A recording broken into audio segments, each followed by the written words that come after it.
Napakalakas naman ng bagyong to. Tingnan ko nga sa ibang lugar. Lumilindol. Nakapag-status na ba ang lahat? Nag-aalburuto na naman daw ang bulkan. Kailangan ko yung makuhaan. Diyos ko, bumabaha na dito. Kailangan ko masend sa mga kamag-anak ko. Oops! Teka muna. Isa ka rin ba sa mga kagaya nila na mahilig kumuha ng picture at video sa oras ng sakuna? Kung oo, bagay ang video na ito sa'yo. Halina at tuturuan ko kayo na mas maging healthful at useful ang inyong mga captured videos and photos ng iba't ibang disaster events gamit ang mapakalamidad.ph. Tara, let's reduce disaster risks together!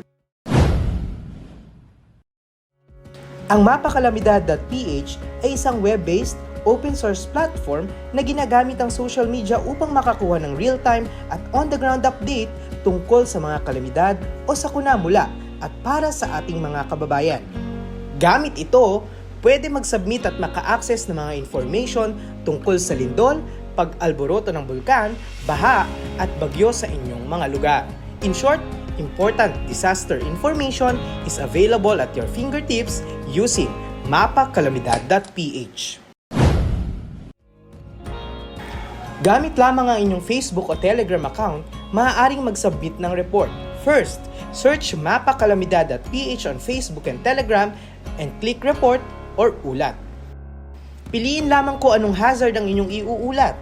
Maaaring ito ay baha, lindol, volcanic eruption o bagyo. I-click ang link na ibibigay ng Kalamidad Bot. Pagdating sa webpage, kumpirmahin ang inyong lokasyon. Para sa flood report, maaaring ilagay kung gaano kalalim ang tubig baha sa inyong lugar. Para naman sa lindol, maaaring mag-report ng road accessibility o structural failure. For road accessibility, you can report which vehicle type can safely access the road. Pwede rin ibahagi dito ang kondisyon at ang naging pinsala sa kalsada. Samantala, para naman sa mga nasirang estruktura, maaari ninyong ipaalam ang level of structural failure. For volcanic eruption report, piliin lamang kung ito ay volcanic signs or ashfall.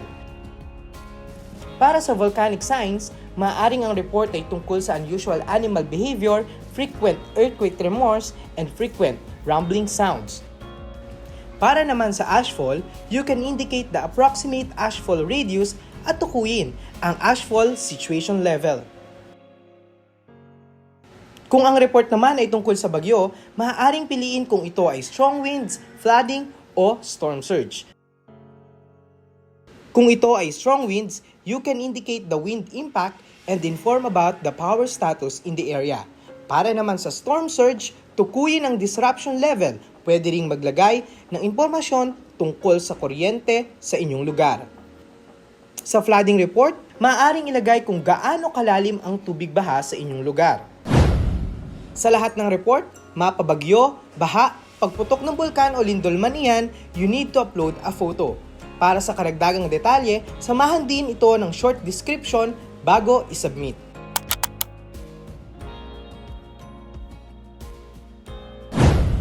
O diba?